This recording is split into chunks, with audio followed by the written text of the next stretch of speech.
Hello everyone and welcome to our third video tutorial on judicial precedent.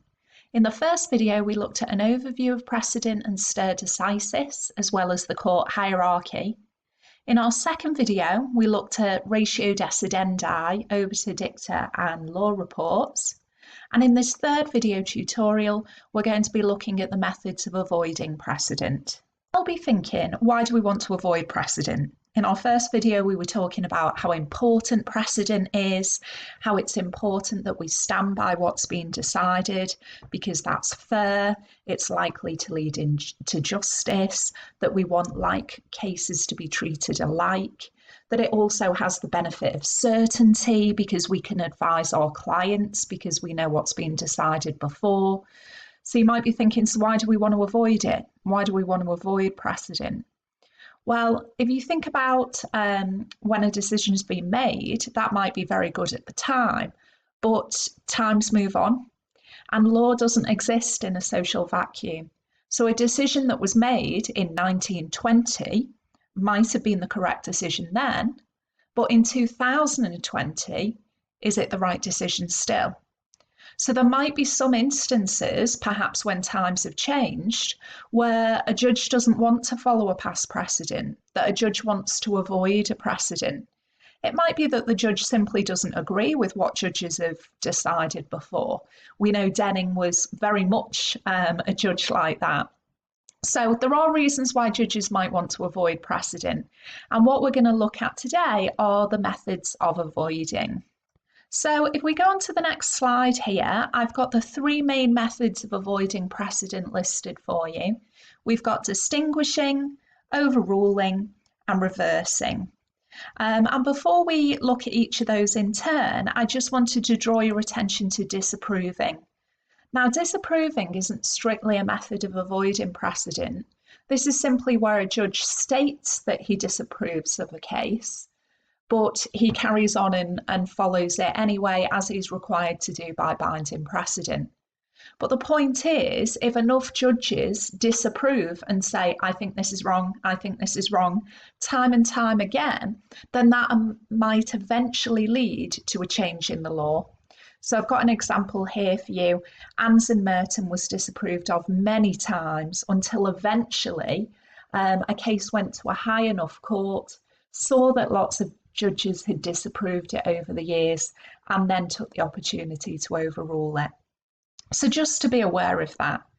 But the ones that we're going to focus on in this tutorial today are distinguishing, overruling, and reversing. So if we have a look at our first method of avoiding precedent, it is distinguishing. And I've got a picture here. You might be too young and cool to remember these guys. These were twins from the Rugrats. Now, the reason they're here on this slide is this is how I like to think of distinguishing. So distinguishing is where you've got two cases that at first look very similar, but the more you look at them, the more you start to see differences between them, as you can see with the picture of these twins here. So on the surface, they look similar, but there are differences between them. So what distinguishing is where a judge is supposed to be following a previous case, but he finds a significant difference in the facts of the earlier case, which means that he doesn't have to follow it. And every single court can use distinguishing, and that's an important point. It's not just the higher courts. The lower courts, the magistrates, the Crown, they can all distinguish. And you can see here it's the most common method of avoiding precedent. All courts are allowed to use it because the judges, when they distinguish, they're not saying that the past case was wrong, and they might not have the power to do that if they're in a lower court. They're not saying it's wrong. They're simply saying, I appreciate that case happened, but my case is different. So the effect of distinguishing is that the decision is not followed because the facts are different, but we still leave the old law intact. So distinguishing will be a little bit easier to understand if I give you some case examples. So we've got some cases here, Merritt and Merritt, and Balfour and Balfour. And you'll notice that both of these cases have got the same name. So Balfour and Balfour in 1919 was a case between a husband and wife, and equally Merritt and Merritt was a husband and wife, and that's why you've got the same names. So in Balfour and Balfour, there was a husband and wife who were in disagreement over something, and it was held that agreements between husbands and wives were not generally enforceable in contract law. And that, of course, is because husbands and wives will say lots to each other, and we wouldn't want to create intention to create legal relations in all of those comments. So in Balfour and Balfour, we said an agreement between a husband and wife is not enforceable. Years later, you can see 1970, so that's after 1919, there was a case between Merritt and Merritt. And a wife wanted to enforce an agreement between her and her husband. And her husband was quite pleased with the case of Balfour and Balfour. And he was saying, well, you can't enforce it because of binding precedent. Agreements between husbands and wives are not binding. But in the case of Merritt and Merritt, the judge actually distinguished the case and said it was different. And they said in Balfour and Balfour, the agreement was made when they were still happily married. Whereas in Merritt and Merritt, they'd already separated and they'd also put an agreement in writing, which again was a difference from the two cases. So Merritt was distinguished from Balfour. So Balfour is still good law, it still exists, and generally agreements between husbands and wives are not enforceable. But Merritt and Merritt is still good law as well, that there can be exceptions if they've separated, perhaps if agreements were in writing. That would be a difference from the original case of Balfour and Balfour. So distinguishing, you're just finding a difference between the case, which means that you don't have to follow it. So if we look at our second method of avoiding precedent then, we have reversing. And reversing, you can see here from our definition, is where a higher court overturns the decision of lower court on appeal. So the only courts that can use reversing are appellate courts, meaning appeal courts. And the reason that it's only the appeal courts that can use it is that reversing is where a case has been in a first instance court, that court has made a decision, they weren't very happy with it, they've appealed it up to an appeal court, and the appeal court reaches a different decision to what the original first instance court did. And they reverse the decision. And you can see there the effect is that the appeal court makes a different decision to the earlier court in the same case, and it replaces the past decision completely. Now, I just want to emphasise here, students often get reversing and overruling confused, but they're different. Reversing is where it's the case, say it's the case of Knowles, 2020. If they decided I was guilty of murder in the Crown Court, then I appeal because I'm not very happy and it goes to the Court of Appeal. They could reverse that decision and say, actually, she's not guilty. It's in the same case. But I'll come back to that when we look at overruling. I've got a case example here of reversing for you, and it's the case of Fitzpatrick and Sterling. And you can see here, Hull, standing for House of Lords, reversed the decision of the Court of Appeal, and this case happened to be about the rights of same-sex couples to inherit a tenancy. To be honest, the facts don't really matter to you guys here. I would just want you to use this case as an example of reversing. And our final method of avoiding a past precedent is by overruling.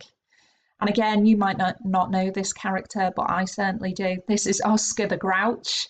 And the reason he's on this slide is because he lived in a bin. Okay, and overruling is essentially, don't write this in the exam, but overruling is essentially where you take an old case and you go, that's rubbish, we're putting it in the bin. That's what overruling is. I've put a proper definition for you here.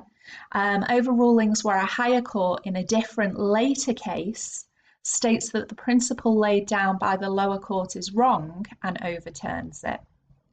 And the only courts that can overrule are the Supreme Court and the Court of Appeal. And again, they are our appellate courts. You can't have the Crown Court or the Magistrates Court overruling. They are not powerful enough. It has to be our appellate courts. So if these courts choose to overrule a case, the effect is that the earlier decision is declared void. I've put in brackets there, we put it in the bin, and we replace it with the new decision. And I've got a case example here for you. So in Pepper and Hart, the House of Lords overruled, i.e. binned, the earlier decision in Davis and Johnson.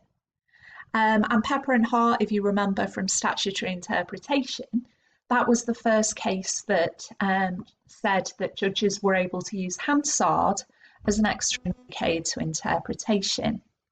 So overruling, how is it different from reversing then? Just to come back to that point, reversing is where the case of Knowles is in the Crown Court. It gets appealed up to the Court of Appeal. They say, oh, it should have been a different decision. They reverse it. Overruling is the best way of thinking about it is if it's years later. So let's say there's a case of Adams from 1920. And it's now 2020, and the court decides, do you know what, that case of Adams is wrong, times have changed. One of these higher courts, Supreme or Court of Appeal, can say the case of Adams is wrong, it's void, we're binning it, and we're going to replace it with the new 2020 case of Knowles. And that's what overruling is. And we're going to look at the Supreme Court and Court of Appeal's special methods of overruling. So if you recall from when we were looking in our first video at the court hierarchy and precedent, we saw that the general rule is that the Supreme Court and the Court of Appeal bind the courts below, and they generally bind themselves.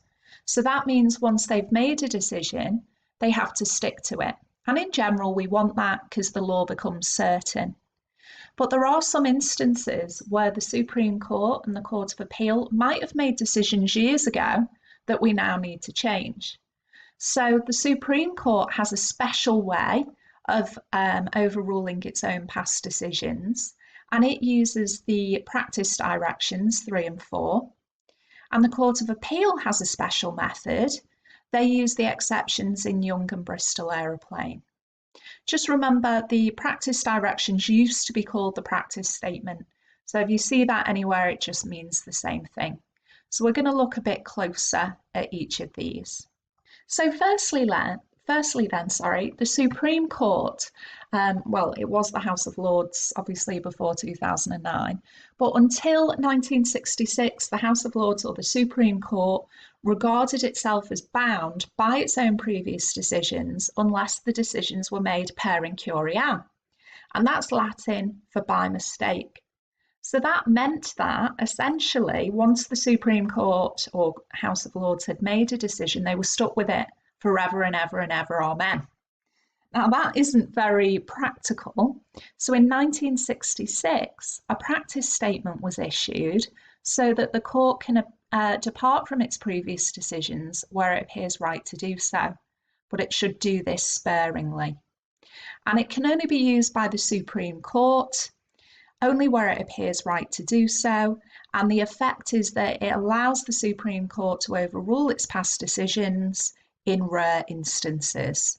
The practice statement, remember, is now called the practice directions.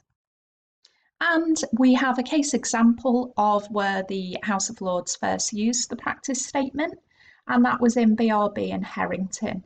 And you can see from this case that the court decided to use the practice statement to overrule its own previous decision from 1929. I'm actually running low on time on this video, so I'm going to create another video which will go over this point for you.